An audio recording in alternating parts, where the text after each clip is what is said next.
దినాలు గడుస్తున్నాయి, రోజులు గడుస్తున్నాయి. ప్రభు రాకడ సమీపిస్తుంది.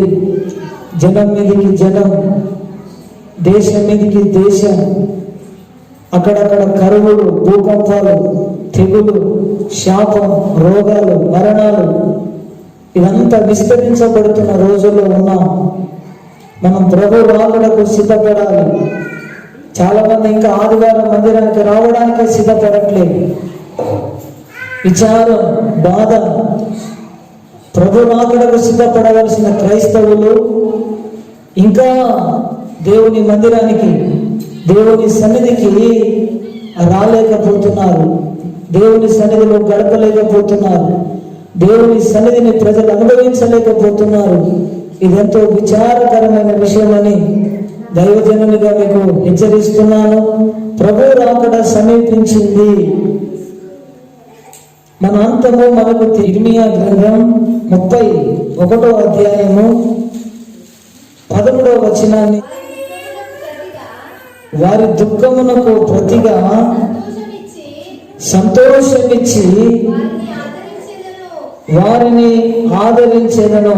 అమ్మాయికి విచారము కొట్టివేసి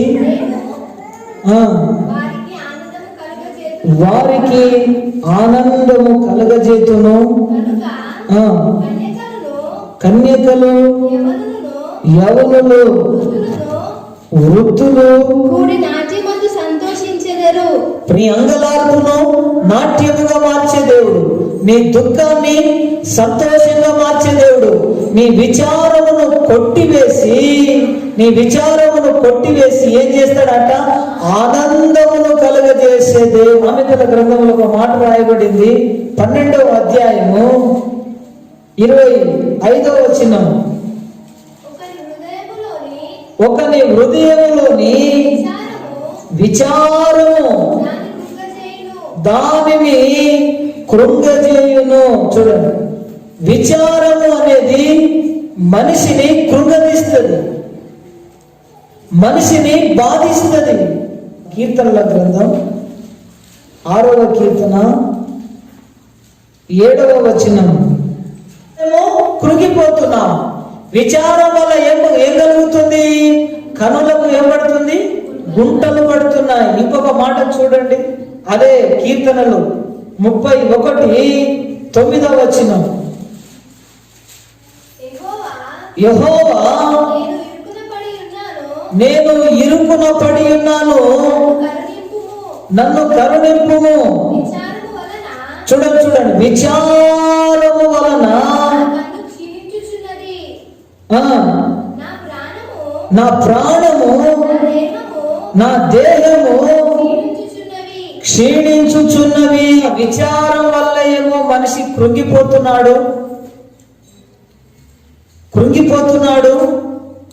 విచారం వల్ల ఏమో కనులకు గుంటలు పడుతున్నాయి. విచారం వల్ల దేహం ఏమైతుందంటే క్షీణైన తింటాడు కానీ ఆయన బాడీలో మాత్రము షటాక్ మాంసం ఉండదు. శరీరం అంతా ఏమైపోతుందంటే బొక్కలు కనబడుతున్నాయి. మాంసం ఉండాలి. తినదా? తింటది, 3 పూటలు తింటది. అవసరమైతే అప్పుడప్పుడు ఓటీ చేసినట్టు 4 పూటలు కూడా తింటది, 5 పూటలు కూడా తింటది. తిన్నది ఎటుపోతుంది? ఆమె దేహం ఏమైతుందంటే క్షీణించిపోతుంది.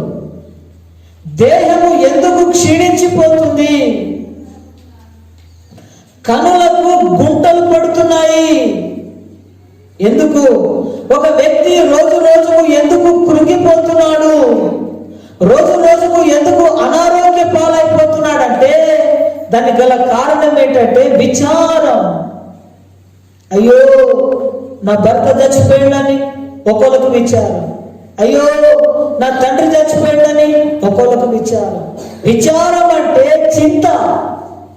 విచారం అంటే చింతే, బాధే. ఒక్కొక్కలకు ఒక్కొక్క రకమైన టెన్షన్, ఒక్కొక్కలకు ఒక్కొక్క రకమైన చింత. అయితే ఈ చింత ఏం చేస్తుంది, ఈ విచారం ఏం చేస్తుందంటే కృంగదీస్తుంది. ఈ విచారం ఏం చేస్తుందంటే నీ కన్నులకు గుంటలు పడేటట్లు చేస్తుంది. ఈ విచారం ఏం చేస్తుందంటే నీ దేహము క్షీణించిపోయేటట్లు చేస్తుంది. అయితే దేవుని వాక్యంలో రాయబడిన సత్యం అంటే నువ్వు చింతించుట వలన, నువ్వు విచారించుట వలన నీ దేహానికి నష్టం, నువ్వు చింతించుట వలన నీ కనులకు నష్టం, నువ్వు చింతించుట వలన దేనికి నష్టం? 2 సమూయేలు గ్రంథం 13వ అధ్యాయము మొదటి నుంచి కొన్ని వచనాలు చదవండి. దావీదు కుమారుడగు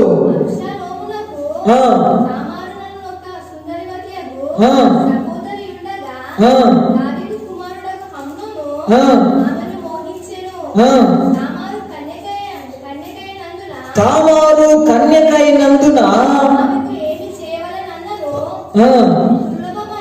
దుర్లభమని గ్రహించి చింతాక్రాంతుడై తన చెల్లెలైన తామారును బట్టి చిక్కిపోయాను.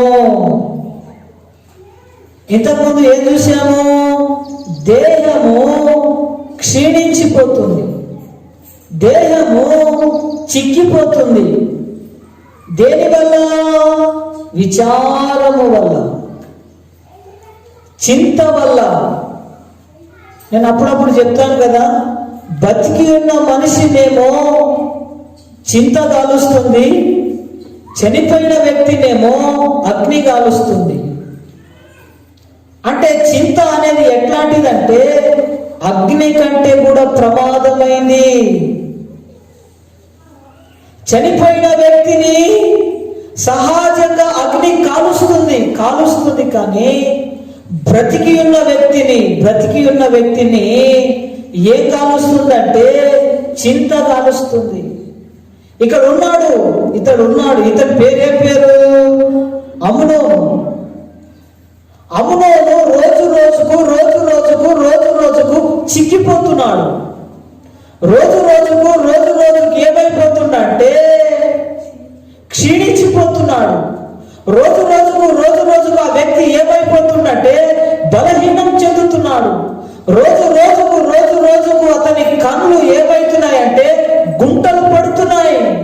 రోజు రోజుకు అతని జీవితంలో ఏం జరుగుతుందంటే అతడు రోజుకు కృంగిపోతున్నాడు. అయితే అతనికి ఒక సహోదరుడు ఉన్నాడు. ఆ మాట చదవండి 3వ వచనం నుంచి.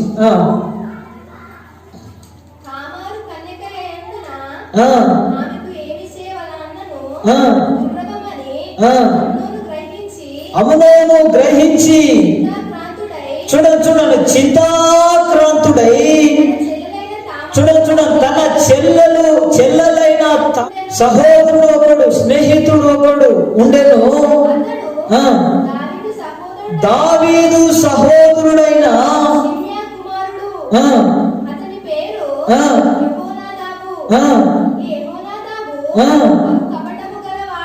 చాలు. ఇతను ఒక మిత్రుడు, ఇది చూడండి, ఇతనికి ఒక స్నేహితుడు, ఇతనికి ఒక దోస్తు. ఎట్లా అంటాడంటే బహు కపటము కలిగినోడంట. నీ స్నేహితులు ఎలాంటి వాళ్ళు? నీకు స్నేహితులు ఉన్నారా? దానియేలు స్నేహితులు అగ్నిగుండమును ఆర్పే స్నేహితులు. నీ స్నేహితులు తాగుబోతులా? నీ స్నేహితులు వ్యభిచారులా? నీ స్నేహితులు ఇతరుల గురించి ఎప్పటికీ చెడ్డగా మాట్లాడేవారా? నువ్వు ఎలాంటి స్నేహితులను కోరుకున్నావు? ఇప్పుడు అమ్నోను స్నేహితుడంట బహు కపటము కలిగినోడంట.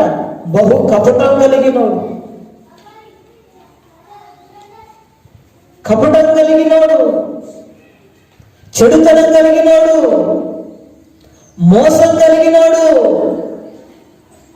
అతని గురించి రాయబడిన మాట మామూలు కపటం కలిగినోడు కాదంట, రోజుకు ఏమైతుందట? చిక్కిపోతున్నాడు. చిక్కిపోవడానికి గల కారణం ఏంటిదంటే విచారం, చింత. ఈ విచారం ఈ వ్యక్తిని ఏం చేస్తుంది? క్షీణించిపోయేటట్లు చేస్తుంది, కృంగిపోయేటట్లు చేస్తుంది. రోజుకు బలహీనమైన పరిస్థితికి అతడు వెళ్ళిపోతున్నాడు. అయితే నేను దేవుని సన్నిధిలో ఓ మంచి స్నేహితులను కోరుకునే వారిగా ఉండాలి. హల్లెలూయా, హల్లెలూయా. తాగుబోతులతో స్నేహం చేయకూడదు. దుష్ట సాంగత్యం మంచి నడవడిని చెరిపివేస్తుంది. మన స్నేహితులు ఎలాంటిలో మనం అలాంటి వారిగానే మారుతాం. మన స్నేహితులు ప్రార్థన పరులైతే మనం ప్రార్థన పరులం అవుతాం. మన స్నేహితులు కపటం కలిగిన వాళ్ళైతే మనం కూడా కపటం కలిగిన వాళ్ళం అవుతాం. అయితే ఈరోజు మీరు గమనించండి, మీ పిల్లలు చిక్కిపోతున్నారు అంటే మీ పిల్లల యొక్క కన్నులు ఏం పడుతున్నాయంట? గుంటలు పడుతున్నాయి. అంటే వాళ్ళు తిన్నది వాళ్ళ శరీరం మీద ఉండలేదంటే వాళ్ళకి ఏదో ఒక రకమైన విచారం ఉంది, ఏదో ఒక రకమైన చింతతో ఉన్నారు, ఏదో ఒక రకమైన కలవరంతో, ఏదో ఒక రకమైన టెన్షన్తో వాళ్ళు ఉన్నారని గమనించి వారి విషయంలో తల్లిదండ్రులుగా మనం భర్తలుగా 2వ గ్రంథం 19వ అధ్యాయము 3వ వచనం. అయితే దేశంలో నుండి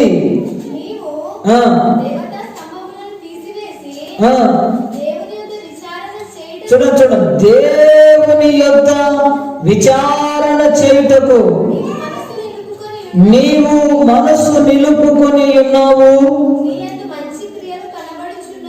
అందరూ చప్పట్లు కొడుతూ ప్రభువుని మహిమపరచండి. ఎక్కడట? దేవుని యొద్ద విచారణ చేయుటకు. భార్య భర్తలు ఇద్దరు విచారం చేస్తారు. ఎట్లా చేద్దాం? పెళ్ళుంది, ఎట్లా చేద్దాం? పొలం నాటేయాలి, ఎట్లా చేద్దాం? కుటుంబంలో కలిసి విచారం చేస్తారు. కుటుంబంలో బంధువులందరూ కలిసి ఒక చోట కూడి విచారం చేస్తారు. ఇక్కడ రాయబడిన మాట ఏంటిదంటే యెహోవా యొద్ద విచారణ చేయుటకు. ఎక్కడ విచారణ చేయాలట? యెహోవా యొద్ద. వినండి, ఏదైనా సంబంధం ఒకటి వచ్చింది అనుకోండి, చూసి మంచిగా ఉన్నాడు కదా అని చేసేయద్దు. దేవుని యొద్ద విచారణ చేయాలి, దేవుని దగ్గర కనిపెట్టాలి. ఏదైనా కాలేజీలో నీకు సీట్ వచ్చిందంటే ఫ్రీగా వస్తే ఫినైల్ కూడా తాగుతారట. ఎట్లయినా ఫ్రీగా ఇస్తారు కదా, ఆయన అడుగుడు ఎందుకని తీసుకున్నావా? కొంపలు అంటుకోపోతాయి. నువ్వు అభిషక్తుడవే కావచ్చు, నువ్వు ప్రవక్తవే కావచ్చు, ఫ్రీగా వచ్చిందని తీసుకుంటావా? ఎవడయ్యే సొమ్ము అది? ఎవరి రక్తం అది? దేవుని యొక్క విచారణ చేయాలి, దేవుని యొక్క కనిపెట్టాలి. ఏది పడితే అది తీసుకోవద్దమ్మా. ఏది వలన నీ దేహం క్షీణించిపోతుంది, దాని వలన నువ్వు కృంగిపోతున్నావు, దాని వలన నీ దేహము క్షీణించిపోతుంది. ఆ విచారం వల్ల నీ కనులకు ఏం కలుగుతుంది? గుంటలు కలుగుతున్నాయి. హల్లెలూయా. అయితే దేవుని యందు నువ్వు విచారణ చేసే వ్యక్తివైతే నీ యందు మంచి క్రియలు కనబడుతున్నాయి. ఉద్యోగం వచ్చింది కాబట్టి, ఉద్యోగం లేదు కాబట్టి దేవుని దగ్గర విచారణ చేయకుండా గబా ఆ ఉద్యోగంలో జాయిన్ అయినాం అనుకో, నెత్తి మీద ఉన్న ఎంటికలన్నీ ఊసిపోతాయి. నా లెక్క దేవుని దగ్గర విచారణ చేయాలి. దేవుని దగ్గర కనిపెట్టాలి. దేవుని దగ్గర మనం గోజాడే వారిగా ఉండాలి. నీ ఉద్యోగ విషయంలో దేవుని దగ్గర విచారణ చేయాలి. నీ వివాహం విషయంలో దేవుని యొక్క విచారము చేయాలి. అయ్యో, ఈ వ్యక్తిని నేను చేసుకోవడం నీ చిత్తమేనా? ఈ ఉద్యోగం చేయడం నీ చిత్తమేనా? ఈ వ్యాపారం చేయడం నీ చిత్తమేనా? ఈ వ్యవసాయం చేయడం నీ చిత్తమేనా? ఈ పంట వేయడం నీ చిత్తమేనా అని దేవుని దగ్గర నువ్వు విచారం చేయాలి. దేవుని దగ్గర విచారము చేసి మనసును నిలుపుకొని ముందుకెళ్తే నీకు మంచి క్రియలు కనబడతాయి. 2వ సమూయేలు 2వ అధ్యాయం 1వ వచనం. ఇది జరిగిన తర్వాత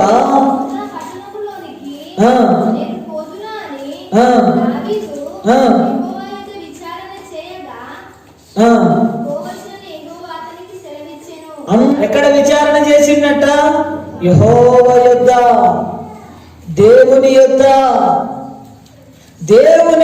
విచారణ చేసినప్పుడంట, దేవుని దగ్గర కనిపెట్టినప్పుడంట అతనికి పోవచ్చును అనే దేవుని వాక్యము ప్రత్యక్షమైంది. హల్లెలూయా.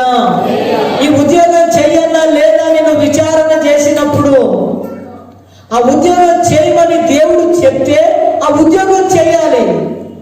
ఈ చదువు నేను చదవాలా లేదా అని దేవుని దగ్గర విచారణ చేసిన తర్వాత దేవుడు చదువుమని సెలవిస్తే ఆ చదువు చదవాలి. చదువే ముఖ్యం అనుకోకూడదు. జీవితమే ముఖ్యం అనుకోకూడదు. జీవితంలో పిల్లలే ముఖ్యం అనుకోకూడదు. జీవితంలో పొలమే ముఖ్యం అనుకోకూడదు. జీవితంలో వ్యాపారమే ముఖ్యం అనుకోకూడదు. జీవితంలో దేవుడు ముఖ్యం అనుకోవాలి. ఇర్మియా గ్రంథం 10వ అధ్యాయం 21వ వచనం. కాపరులు పశుప్రాయులై యెహోవా యొద్ద విచారణ చేయరు గనుక వారే వర్ధిల్లకయున్న పశుప్రాయులై, కాపరులు పశుప్రాయులై యెహోవా యొద్ద విచారణ చేయరు. విచారణ చెయ్యరు. చేస్తే దేవుడు సెలవిస్తాడు. చేస్తే దేవుడి ప్రత్యక్షత దొరుకుతుంది. చేస్తే పరిచర్య యొక్క భవిష్యత్తు ఏంటిదో, మీ కుటుంబ భవిష్యత్తు ఏంటిదో మీకు అర్థమవుతుంది. హల్లెలూయా. ఒకవేళ విచారణ చేయకపోతే వర్ధిల్లవు. అది ఉద్యోగమా, అది చదువా, అది వ్యవసాయమా, అది వ్యాపారమా, అది ఏదైనా సరే నువ్వు దాని విషయంలో దేవుడి యొక్క ఏది. కాపరులు అంటే అపోస్తలులు, ప్రవక్తలు, సువార్తికులు, ఉపదేశకులు. కాపరులు పశుప్రాయులై యెహోవా యొద్ద విచారణ చెయ్యరు. అయ్యో, యెహోవా యొద్ద విచారణ చెయ్యరు కనుక వారు వర్ధిల్లకై ఉన్నారు. సహోదరుడా, బిజినెస్ చేస్తున్నావు కానీ బిజినెస్ లో వర్ధిల్లుతున్నావా? వ్యవసాయం చేస్తున్నావు, 30 సంవత్సరాల నుంచి వ్యవసాయం చేస్తున్నావు, వర్ధిల్లుతున్నావా? 30 సంవత్సరాల నుంచి వెల్డింగ్ కొడుతూనే ఉన్నావు, వర్ధిల్లుతున్నావా? ఎందుకు వర్ధిల్లలేకపోతున్నావు? నువ్వు చదివిన చదువును బట్టి నీకు ఎందుకు ఉద్యోగం రాలేకపోతుంది? నీకు సొంత ఆలోచనలన్నీ చెప్పాను కదా. ఫ్రీగా వస్తే ఫినైల్ తాగే రకం ఇది. ఏం సాధించావు? నువ్వు సాధించింది ఏది? వెనుకకు తిరిగి చూడు, అప్పు లేదా? వెనుకకు తిరిగి చూడు, రోగం లేదా? వెనుకకు తిరిగి చూడు, సమస్యలు లేదా?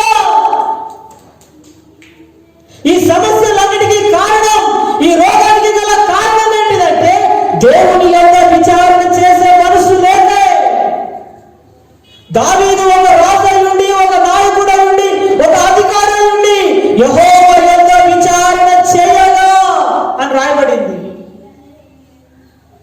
మీ కుటుంబంతో కలిసి దైవజనుని దగ్గర విచారణ చేస్తున్నారా?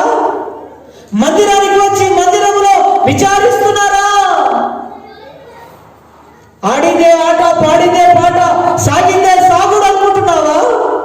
వర్తిల్లో ఇక్కడ రాయబడిన మాట చాలా, నా సరిహద్దులను విశాలపరిచే దేవుడు. ఈ 2021 సంవత్సరం ఈ మందిరము మీరు చూస్తూనే ఉంటారు, ఇది మనకు సరిపోదు. ఆమె చెప్పండి హల్లెలూయా, హల్లెలూయా. ఈ పరిచర్య ఈ 2021 సంవత్సరంలో ఇది విశాలపరచబడాలి. ఆమె చెప్పండి హల్లెలూయా. ఎవరిని కడుపు ఏ తిప్పలన పడని, ఎవడు చచ్చిపోని బతుకని ఏమన కొట్టుకొని, కానీ ఈ పరిచర్య మాత్రము విస్తరించబడబోతుంది. ఇక్కడ ఏం రాయబడింది? కాపరులు ప్రశుభ్రాయులై యెహోవా యొక్క విచారణ చేయరు గనక వారు ఏం చేయలేకపోతున్నారు? వర్ధిల్లలేకపోతున్నారు. వారి మందలన్నీ ఏమైతున్నాయి? చెదిరిపోతున్నాయి. మన మంద యేసు నామములో పోగు చేయబడును గాక, భద్రపరచబడును గాక. మందలను గురించి, విశ్వాసిని గురించి, ఒక కుటుంబం గురించి దైవజనుడు, ఒక కాపరి విచారించేవాడై ఉండాలి. బాబు, నీ గురించి విచారించేవాడై ఉండాలి.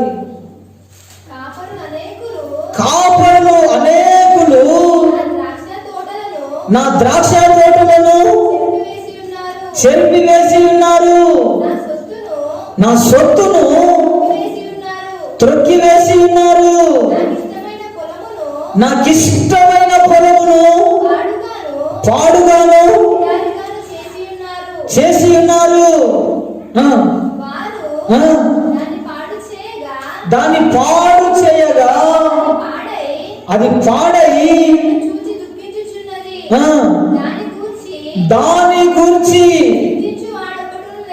దాని గురించి చింతించువాడు ఒక్కడు లేడు.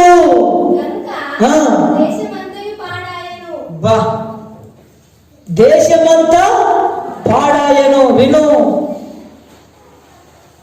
నీ గురించి దైవజనుడు విచారించకపోతే నీ కుటుంబం పాడైపోతుంది. రాసుకున్నాడా? నీ పిల్లల గురించి దైవజనుడు విచారించకపోతే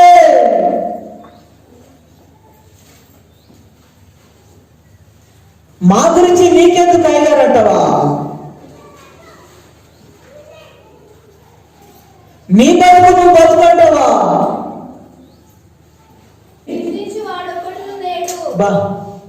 నీ గురించి చింతించేవాడు లేడు, నీ గురించి కన్నీళ్లు కార్చేవారు లేరు, నీ గురించి రోధించేవారు లేరు. ఈ రోజు సేవకులందరూ డబ్బుల కొరకే సేవ చేస్తున్నారు, వాళ్ళ కడుపు కొరకే వారు సేవ చేస్తున్నారు. ఆత్మలు బాగుపడాలి, కుటుంబాలు బాగుపడాలి, విశ్వాసులు బాగుపడాలని సేవ చేసే సేవకులు ఎక్కడా? పేరు కొరకు సేవ చేస్తున్నారు, ఘనత కొరకు సేవ చేస్తున్నారు, ఒక ఎంజాయ్ కొరకు సేవ చేస్తున్నారు, కార్లో తిరుగుతున్నారు, ఏసీలో వండుకుంటున్నారు. సుఖవంతమైన సేవగా మారిపోయింది. కానీ విశ్వాసుల గురించి చింతించే దైవజనుడు ఎక్కడా? నువ్వు కూడా ఎలా అప్పగించుకోవాలంటే నీ నిమిత్తము బాధపడే సేవకుని కోరుకోవాలి. నీ నిమిత్తము శ్రమపడే సేవకు. నీ కుటుంబం ఎందుకు పాడైపోయింది? నీ జీవితం ఎందుకు పాడైంది? నీ గురించి చింతించే నువ్వు కానుకలు ఇస్తే తీసుకునే వాళ్ళు ఉన్నారు, నువ్వు దశభాగాలు ఇస్తే తీసుకునే వాళ్ళు ఉన్నారు. ఒకవేళ ఆ నెల దశభాగాలు ఇవ్వకపోతే అమ్మా నువ్వు దశభాగాలు ఇవ్వలేదని చెప్పేవాళ్ళు ఉన్నారు. కానీ నీ గురించి రోధించేవారు, నీ గురించి ఉపవాసం ఉండేవారు, నీ గురించి చింతపడి చేతులెత్తి ప్రార్థన చేసేవాడు ఒక్కడైనా ఉన్నాడా? అందుకే నీ కుటుంబం పాడైపోయిందయ్యా, అందుకే నీ కళ్ళ ముందే నీ పిల్లలు పాడైపోతున్నారు. దేశమే పాడైపోతుందట, దేశమే పాడైపోతుందట. ఎంత అద్భుతమైన మాట అది. దాని గురించి చింతించేవాడు ఒక్కడు లేడు, ఒక్కడు లేడు కనుక దేశమంతా పాడైపోయింది. విను విను, నా గురించి చింతించేవారిని నేను కోరుకోవాలి. నువ్వు ఎందుకు పాడైపోతున్నావు? నేను గద్దించేవాడు లేడమ్మా, నీ కొరకు ప్రార్థన చేసే ప్రవక్త లేడు, నీ కొరకు ప్రార్థన చేసే సేవకుడు లేడు. వ్యవసాయం చేయట్లేదా? ఉద్యోగం చేయట్లేదా? వ్యాపారం చేయట్లేదా? చేస్తున్నావు. ఎందుకు పాడైంది నీ కుటుంబం?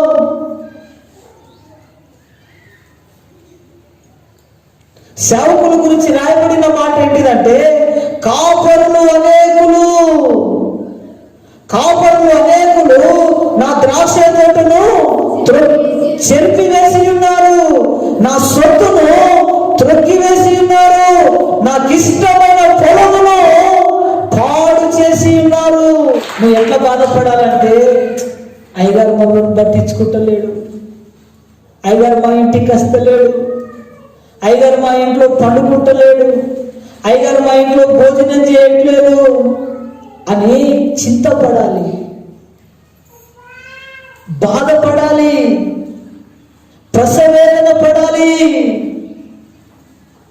ఇర్మియా తీయండి, అదే ఇర్మియా 23:2.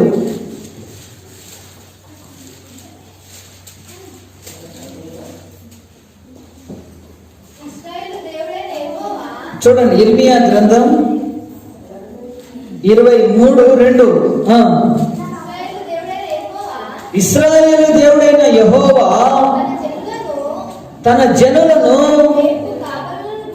మేపు కాపురులను గురించి ఇలాగు సెలవిచ్చుచున్నాడు, నా గొర్రెలను గురించి విచారణ చెయ్యక నేను మేపుచున్న గొర్రెలను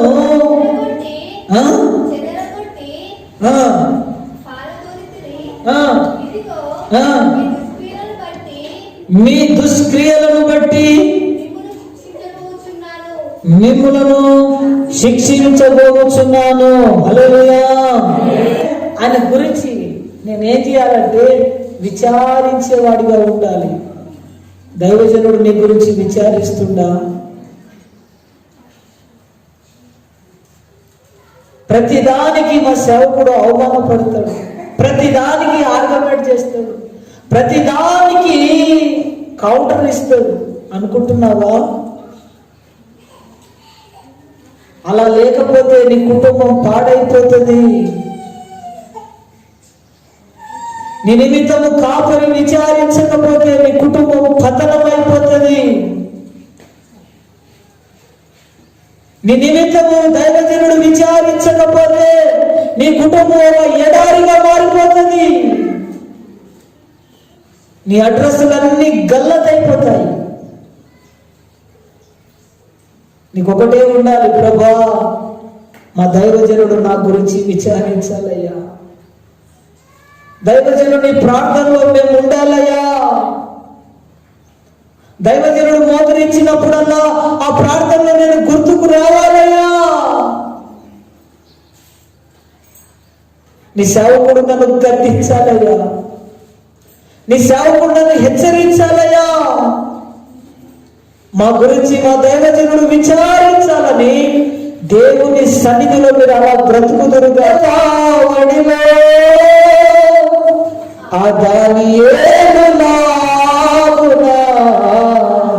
నన్ను జీవింపచేయవా. అక్కడికి వెళ్తే క్షేమం కలుగుతుందని నీకు తెలుసు, కానీ నువ్వు వెళ్ళదిగా. ఎందుకు? కాపరులు పశుప్రాయులై వర్ధిల్లకై యెహోవా యొక్క విచారణ చేయక వర్ధిల్లకై ఉన్నారు. పోతే వర్ధిల్లు తానిపోయినావు. నయోమి కూడా బెత్లెహేములో కరువు ఉందని బెత్లెహేమును విడిచి మోయాబుకి వెళ్ళింది. వర్ధిల్లు తానిపోయింది, కానీ వర్ధిల్లలేదు. తన భర్తను కోల్పోయింది, తన పెద్ద కుమారుని కోల్పోయింది, తన చిన్న కుమారుని కోల్పోయింది, తన చిన్న కోడలు ఓర్పాను కోల్పోయింది. నయోమి అంటే మధురం. ఇప్పుడు ఏమంటుందంటే నన్ను నయోమి అనకండి, నన్ను మారాలండి అని చెప్తుంది. వర్ధిల్లు తానిపోయింది. మరి అడిగి వెళ్ళడం దేవుని చిత్తమా లేదా అని యెహోవా యొక్క విచారణ చెయ్యలేదు.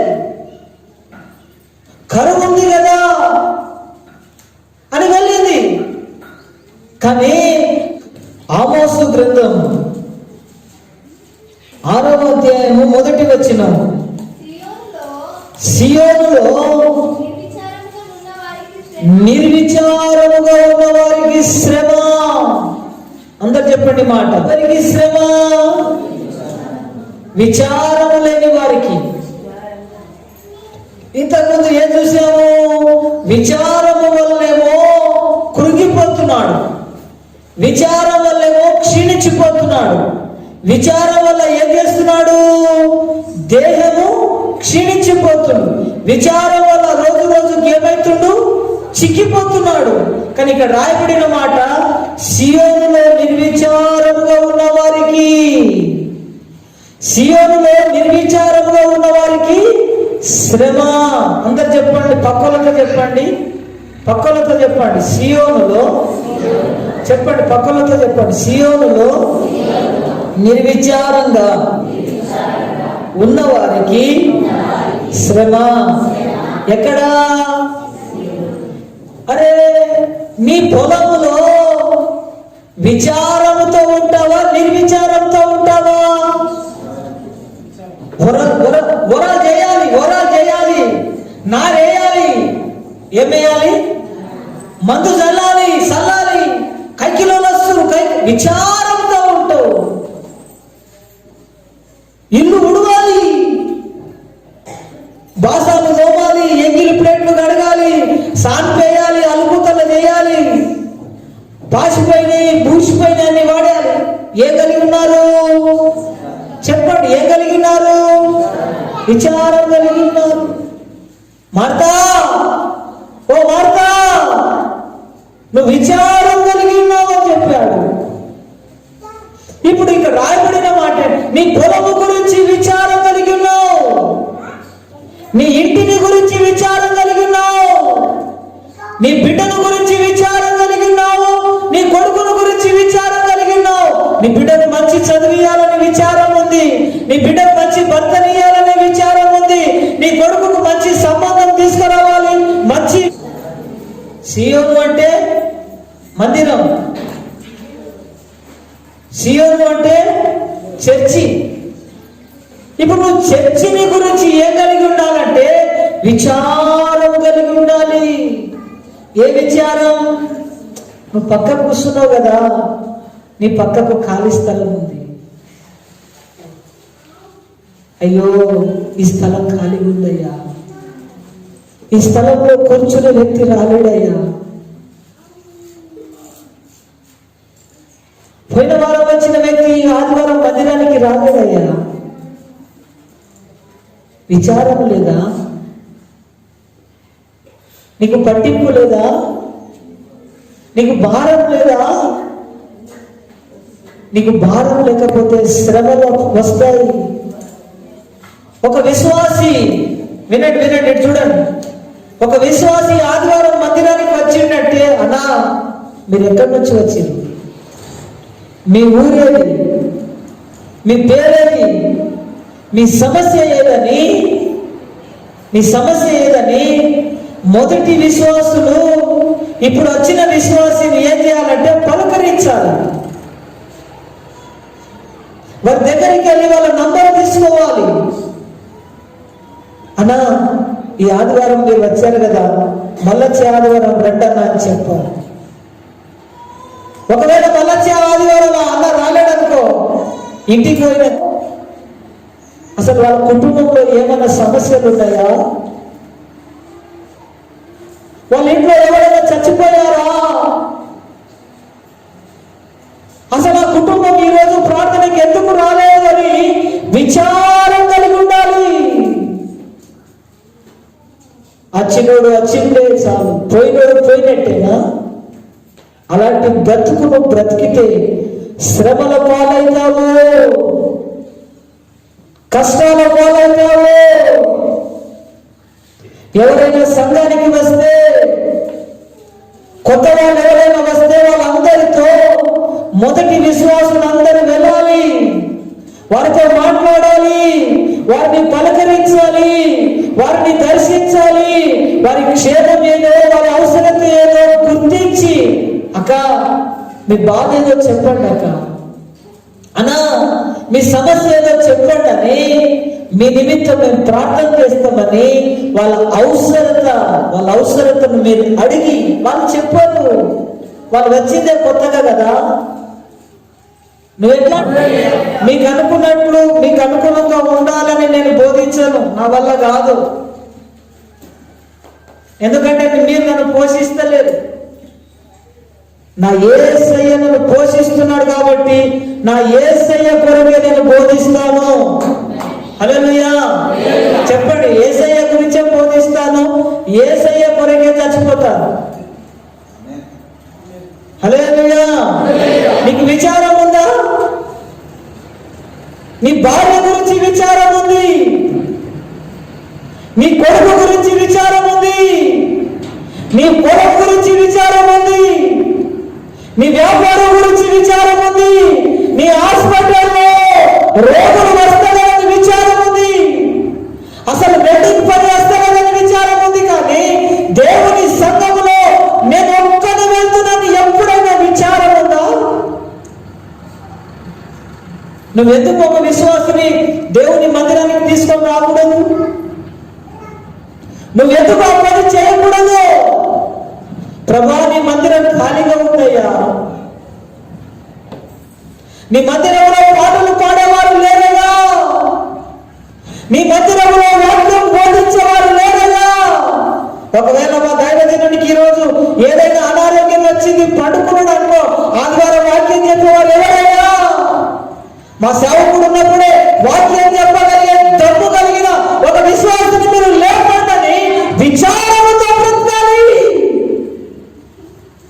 ఆ విచారం లేకపోతే నీకు శ్రమ, ఆ విచారం లేకపోతే నీకు కష్టాలు. నువ్వు నిర్విచారంగా ఉన్నావు, అందుకే శ్రమల పాలవుతున్నావు, కష్టాల పాలవుతున్నావు. నీ కన్నీళ్లకు కారణమేదో నువ్వు గుర్తించు. నీ ఇంటిని గురించిన విచారం ఉంది, నీ పొలం గురించి విచారం ఉంది, కానీ దేవుని సంఘము గురించి, దైవజనుని గురించి, ఇక్కడ జరిగే పరిచర్య గురించి నీకెంత మాత్రం విచారం ఉందా? ఒక్క ఆత్మనైనా దేవుని మందిరానికి నడిపిస్తున్నావా? ఏ రకంగా ఆ వ్యక్తి మందిరానికి వస్తే, పోయిన ఆదివారం ఎంతమంది మందిరానికి రాలేదో వాళ్ళందరికీ మీరు ఫోన్లు చేస్తున్నారా? మీ బంధువుల నంబర్లు ఉంటాయి, మీ స్నేహితుల నంబర్లు ఉంటాయి, కానీ ఒక విశ్వాస నంబర్ మీ దగ్గర ఉందా? నామములో విచారముతో బ్రతుకుదురుగాక. ఎవరైనా మందిరానికి రోగులు వస్తే, ప్రభా ఈ బిడ్డ అనారోగ్యంతో వచ్చిందయ్యా, వారమంతా ఆ వ్యక్తి గురించి ప్రార్థన చేయాలి. ఆ కుటుంబం సంఘంలో స్థిరపడాలయ్యా, ఆ కుటుంబం సంఘంలో కట్టబడాలయ్యా. వాక్యానుసారంగా బిడ్డలు బ్రతకాలని వారి నిమిత్తము విజ్ఞాపన చేసేవారిగా ఉండాలి. హెచ్కేలు 39:6. నేను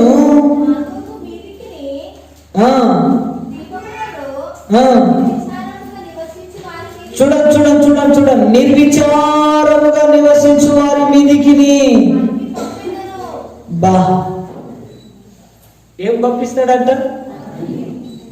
ఎవరి మీద? ఇప్పుడు వాక్యం సత్యమా అసత్యమా? అరే చెప్పండి, వాక్యం సత్యమా అసత్యమా? ఏం రాయబడింది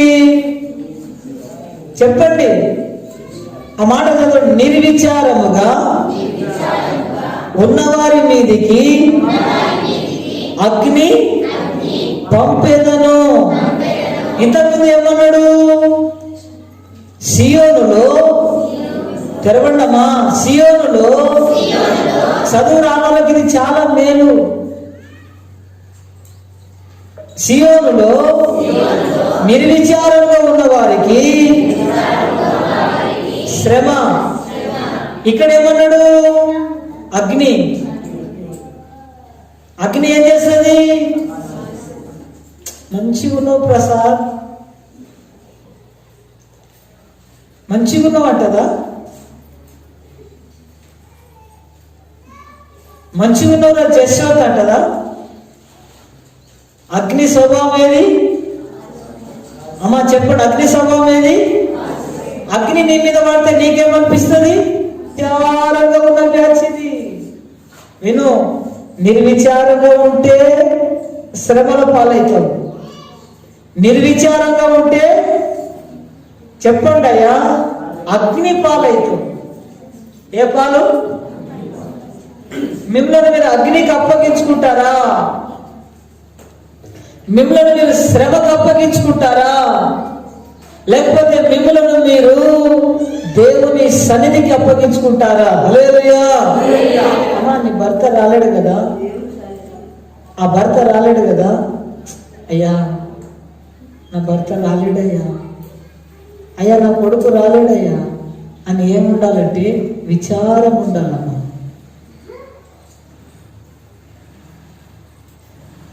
టెన్షన్ పడాలి, అన్నం తినకూడదు. పోయి ఈ రాత్రి నిద్ర కూడా పోవద్దు.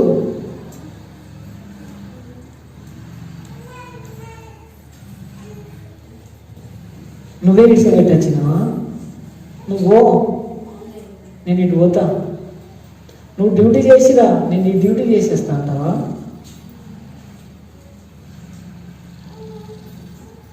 అక్కకే కాదు, మీ అందరికి చెప్తున్నా, నీకు విచారం లేదా? అగ్ని వస్తుందయ్యా. అగ్ని పడతా ఉంటే ఒళ్ళు కాలుతుంది, మూతి కాలిపోతుంది, ఎంట్రికలు కాలిపోతాయి, గడ్డం కాలిపోతాయి, బట్టలు కాలిపోతాయి, ఇంకా శరీరం కాలిపోతుంది. చింత ఏమో మనిషిని క్షీణింపజేస్తుంది, చింతనేమో మనిషిని కృంగదీస్తుంది. కానీ ఇంకా అది నయమో, అగ్ని ముందు అది నయం. మళ్ళా ఎప్పుడైనా చింతలు పోతే మంచిగా అవుతాడేమో, కానీ అగ్నితో కాలిపోయినాడు ఏడ మంచిగా అవుతాడు? ఎవరైనా కిరోసిన్ పోసుకొని తలగబెట్టుకున్న వాళ్ళు బాగుపడ్డారా? కొంతమంది మాస్కలు ఉంటాయి, అక్క ఏమైంది అక్క ఇదంటే నూనె కాలింది. ఆ మాస్క పోతుందా చెప్పు? ఆ మాస్క పోతుందా? పోదు. ఎందుకు? కాలింది కాబట్టి. గాయమైతే ఏమైతుందంటే గాయం పోతుంది, గాయమైతే గాయం పోతుంది, కానీ కాలితే చెప్పండి అమ్మా, కాలితే పోదు. ఇప్పుడు ఎవరు కాలుతారు చెప్పండి? ఎవరు కాలుతారు? అందరు చెప్పండి, ఎవరు కాలుతారు చెప్పండి? ఒక మాట చెప్పి ముగించండి, ముందుకు పోను. ఎవరు కాలిపోతారు చెప్పండి? మందిరానికి వచ్చిన శ్రమలే తప్పు. ఇది చాలా భయంకరమైన మాట. అరే తాగుబోతుకు శ్రమలు వస్తుందంటే ఒక అర్థం ఉంది. వ్యభిచారం చేస్తున్నాడు కాబట్టి శ్రమల పాలైనట్టే అర్థం ఉంది. బాగా గుట్కాలు దాగి దాగి దాగి గుట్కాలు తిని తిని తిని పేగులన్నీ చెడిపోయినాయంటే నయం ఉంది. కానీ చర్చికి వచ్చినాక శ్రమల పాలవుతారు వీళ్ళు. ఇది భయంకరమైన పాపం.